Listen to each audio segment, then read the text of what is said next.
ভোটের আগে নন্দীগ্রামে খুন বিজেপি নেতার মা এবং বিজেপির অভিযোগ তৃণমূলের বিরুদ্ধে পাল্টা বিজেপির গোষ্ঠী দ্বন্দ্ব বলে অভিযোগ তৃণমূলের। খুনের পর একেবারে থমথমে নন্দীগ্রাম এলাকায় কেন্দ্রীয় বাহিনীর লাগাতার টহল, এলাকা রয়েছে পুলিশও। বুধবার রাতে বিজেপি নেতার মাকে খুন করা হয় এবং তার সঙ্গে সেই বিজেপি নেতা এবং তার সঙ্গে আরো 7 জন এই ঘটনায় আহত হয়েছেন এবং এরপর যে ছবি আমরা দেখেছি গতকাল সকাল থেকে একেবারে উত্তপ্ত হয়ে ওঠে নন্দীগ্রাম। প্রথমে সেখানে বিজেপি কর্মী সমর্থকদের রাস্তা অবরোধ, বিক্ষোভ, নন্দীগ্রাম বন্ধের ডাক এবং এরপর পরিস্থিতি নিয়ন্ত্রণের বাইরে চলে গেলে সেখানে র্যাব, কেন্দ্রীয় বাহিনী, পুলিশ নামানো হয় পরিস্থিতি নিয়ন্ত্রণের জন্য এবং একের পর এক দোকান পুড়িয়ে ছারখার করা হয়, এক উত্তপ্ত পরিস্থিতির সৃষ্টি হয় এবং এরপর সেখানে কেন্দ্রীয় বাহিনী নামানো হচ্ছে এবং খুনের পর থমথমে হয়ে উঠেছে নন্দীগ্রাম এলাকায়। কেন্দ্রীয় বাহিনীর লাগাতার টহল চলছে এবং এলাকায় রয়েছে পুলিশও।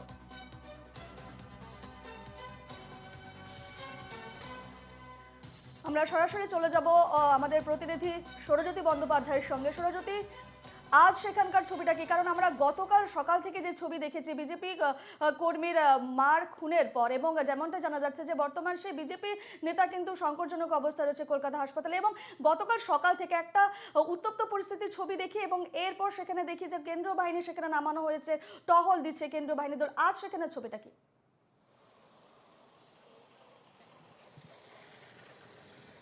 দেখো, গতকাল গভীর রাত পর্যন্ত সেই সমস্ত ছবি আমরা দেখিয়েছি। রথিবালা আড়ি নন্দীগ্রামের সোনাচূড়া অঞ্চলের মনসা বাজার এলাকা, যিনি গত পরশুদিন খুন হয়েছিলেন এবং তারপরে কিন্তু বিক্ষিপ্তভাবে অশান্তি তৈরি হয়েছিল এই এলাকায়। বিশেষ করে জনরোষের সম্মুখীন হতে হয়েছিল পুলিশকে। একাধিক দোকানপাট ভাঙচুর করা হয়, কার্যত রাস্তায় গাছের গুঁড়ি ফেলে পথ অবরোধ করা হয় এবং পুলিশের লাঠিচার্জের ঘটনাও কিন্তু ঘটে। আমি এই মুহূর্তে সকালের ছবিটা তোমাকে দেখাচ্ছি। তুমি দেখতে পাচ্ছ যে সোনাচূড়ার মনসা বাজার এলাকা, যে এলাকাতে রথিবালা আড়ি বিজেপি কর্মীর মা তিনি খুন হয়েছিলেন। এই মুহূর্তের ছবিটা একেবারে আংশিক বন্ধের চেহারা নিয়েছে সম্পূর্ণ এলাকা। তুমি দেখতে পাচ্ছ যে দোকানগুলোকে সম্পূর্ণভাবে ভস্মীভূত করা হয়েছিল, যে দোকানে ভাঙচুর চালানো হয়েছিল, সেই ছবি কিন্তু এখনো পর্যন্ত এখানেই রয়েছে। গতকাল রাতে রথিবালা আড়ি তার মৃতদেহ যখন এলাকায় আসে, তারপরও কিন্তু দেখা যায় যে বিজেপি কর্মী সমর্থকরা বা এলাকার মানুষজন তারা কিন্তু সেই মৃতদেহ নিয়ে বিক্ষোভ দেখাতে শুরু করেন এবং তারপরে কিন্তু পরিস্থিতি নিয়ন্ত্রণ করতে কেন্দ্রীয় বাহিনীর জওয়ানদের গভীর রাত পর্যন্ত এখানে মোতায়েন করা হয়। পুলিশের টহলদারি চলে এবং যে রাস্তায় আমি এই মুহূর্তে দাঁড়িয়ে রয়েছি, মনসা বাজার এলাকা, আমি এই মুহূর্তের ছবিটা দেখাবো। একেবারেই শুনশান বন্ধের চেহারা। সকাল থেকে কিন্তু এলাকায় কোনো রকম দোকানপাট খোলা হয়নি। অন্যান্য দিন এই মনসা বাজার এলাকা যথেষ্ট জমজমাট থাকলেও কিন্তু আজকে সকাল থেকেই বন্ধের চেহারা।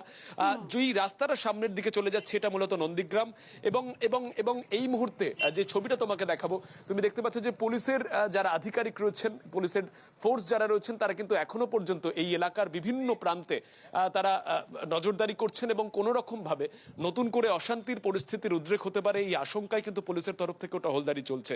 গতকাল সারা রাত কেন্দ্রীয় বাহিনীর জওয়ানরা তারা যেমন দফায় দফায় এলাকায় রুটমার্চ করেছেন, দফায় দফায় এলাকায় নজরদারি চালিয়েছেন, ঠিক একই ছবি কিন্তু এখানেও কার্যত জনশূন্য রূপ নিয়েছে। এবং সামনের ছবিটা যদি ইন্দ্রনীলকে দেখাতে বলি, তুমি দেখতে পাচ্ছ যে পুলিশের যারা টহলদারি বাহিনী তারা কিন্তু এখনো পর্যন্ত এলাকায় মোতায়েন রয়েছে। যেহেতু গতকাল গভীর রাত পর্যন্ত রথিবালা আড়ির মৃতদেহ এলাকায় পৌঁছানোর পর যখন অভিজিৎ গঙ্গোপাধ্যায় তমলুক লোকসভা কেন্দ্রের বিজেপি প্রার্থী তিনি ঘটনাস্থলে এসেছিলেন, তারপরও কার্যত পরিস্থিতি কিছুটা বেগতিক হওয়ার আশঙ্কা তৈরি হয়েছিল। সেই সমস্যার জন্যই কিন্তু এখনো পর্যন্ত পুলিশের তরফ থেকে এখানে মনিটরিং চলছে।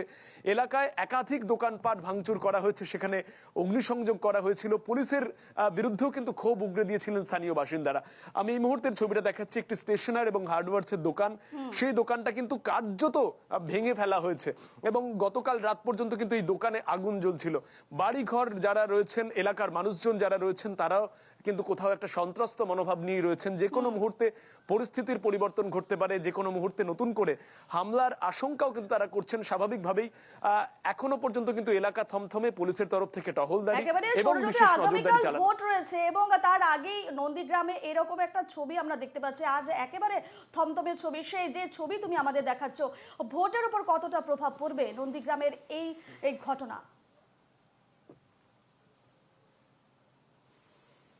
দেখো গত পরশুদিনের যে ঘটনা এবং সেই ঘটনার যেভাবে প্রকাশ্যে এসেছে তা দেখে কিন্তু অনেকেই মনে করেছেন যে 2006 সালে নন্দীগ্রামে জমি অধিগ্রহণ আন্দোলনের কোথাও কিন্তু একটা মিনিয়েচার ভার্সন তারা দেখতে পেয়েছিলেন। স্বাভাবিকভাবেই শাসক দলের উপরে ক্ষোভ যেমন উগরে পড়েছিল, ঠিক তেমনই কিন্তু জনরোষের ছবিটাও ধরা পড়ে। পুলিশের বিরুদ্ধেও কিন্তু আক্রমণ শানিয়েছেন এলাকার মানুষজন, বিশেষ করে তাদের গ্রামের একজন বাসিন্দা রথিবালা আড়ি। তিনি বিজেপি কর্মী, সক্রিয় কর্মী হিসাবে পরিচিত ছিলেন। তার মৃত্যুর পরে কিন্তু সরাসরি পুলিশের বিরুদ্ধে ক্ষোভ তৈরি হয়েছিল এবং বিরোধী দলনেতা শুভেন্দু অধিকারী তিনি নন্দীগ্রাম থানায় পৌঁছে সেখানে পুলিশের বিরুদ্ধে বিস্ফোরক অভিযোগ করেন। খুনির সঙ্গে বসে পুলিশ বৈঠক করেছে, সেই অভিযোগ করবার পরেও কিন্তু দেখা যায় যে এলাকা থমথমে রয়েছে। স্বাভাবিকভাবেই এখনো পর্যন্ত পরিস্থিতি নিয়ন্ত্রণে নেই, তার কারণ আগামী 24 ঘন্টার মধ্যেই এই তমলুক লোকসভা আসনে নির্বাচন রয়েছে এবং সেই নির্বাচনের জন্য কিন্তু প্রস্তুতি এক প্রস্তুত তৈরি হয়ে গিয়েছে। বিশেষ করে গতকাল রাজ্যের মন্ত্রী পার্থ ভৌমিক বা রাজীব একেবারে শুরুতে আরো একটা তথ্য বন্দ্যোপাধ্যায় আমাদের কাছে আসছে যে এই যে খুনের ঘটনা, বিজেপি নেতার, বিজেপি কর্মীর মায়ের যে খুনের ঘটনা এবং যে বিক্ষিপ্ত পরিস্থিতির সৃষ্টি হয়, সেক্ষেত্রে এই খুনের ঘটনার সঙ্গে কিছু তৃণমূল নেতার নাম জড়িত হয়ে আসছে এবং জানা যাচ্ছে যে তারা নাকি এলাকা ছাড়া ঠিক ভোটের আগে। কি প্রভাব পড়তে পারে ভোটে? দেখো গতকাল যে পরিস্থিতির উদ্রেক হয়েছিল তাতেই কিন্তু দেখা যায় জনরোষের সামনে পড়ে পুলিশকে যেমন পিছু হটতে হয়, ঠিক তেমনি এলাকায় শাসক দলের সঙ্গে যারা যুক্ত বিশেষ করে তাদের নাম জড়িয়ে পড়ে এবং পুলিশের বিরুদ্ধে অভিযোগ হয় তাদেরকে আশ্রয় দেওয়ার। একেবারে রাজনৈতিক মদতপুষ্ট হয়েই পুলিশের আচরণ বলে এলাকার মানুষজন অভিযোগ করেন, বিজেপি কর্মী সমর্থকরা অভিযোগ করেন এবং তারপরে কিন্তু এলাকায় যারা তৃণমূল কংগ্রেসের আশ্রিত বলে পরিচিত তাদের কিন্তু অনেকের দোকান এভাবে ভাঙচুর করে দেওয়া হয়েছে। আমি সেই ছবিটা আরো একবার ইন্দ্রনীলকে দেখাতে বলবো। তুমি দেখতে পাচ্ছ যে এলাকায় উত্তেজনার আঁচ এতটাই তীব্র ছিল, বিশেষ করে এলাকার বিভিন্ন জায়গায় এভাবেই কিন্তু জনরোষের ছবি। বিশেষ করে এই দোকানটি শুধুমাত্র দেখালাম তেমনটাই নয়, বিভিন্ন জায়গাতে কিন্তু অগ্নিসংযোগের ঘটনা ঘটে, কার্যত ভস্মীভূত করে দেওয়া হয়। আমি এই মুহূর্তের আরো একটি ছবি দেখাবো ইলেকশন ডিউটির জন্য যেমন এখানে পুলিশের তৎপরতা রয়েছে, ঠিক তেমনই কিন্তু নির্বাচন কমিশনের তরফ থেকেও একাধিক সময় এফএসটি তারা কিন্তু নজরদারি করছেন। স্বাভাবিকভাবেই 24 ঘন্টার মধ্যে গুরুত্বপূর্ণ নির্বাচন, ষষ্ঠ দফার নির্বাচন রয়েছে এই তমলুক লোকসভা কেন্দ্র, যার মধ্যে নন্দীগ্রামও অংশ। এই জায়গা কিন্তু ভোট প্রভাবিত হতে পারে এমন আশঙ্কা রয়েছে। ঠিক তেমনই পুলিশের তরফ থেকেও কিন্তু অতিরিক্ত সতর্কতা এবং প্রয়োজনীয় ব্যবস্থাপনা নেওয়া হচ্ছে।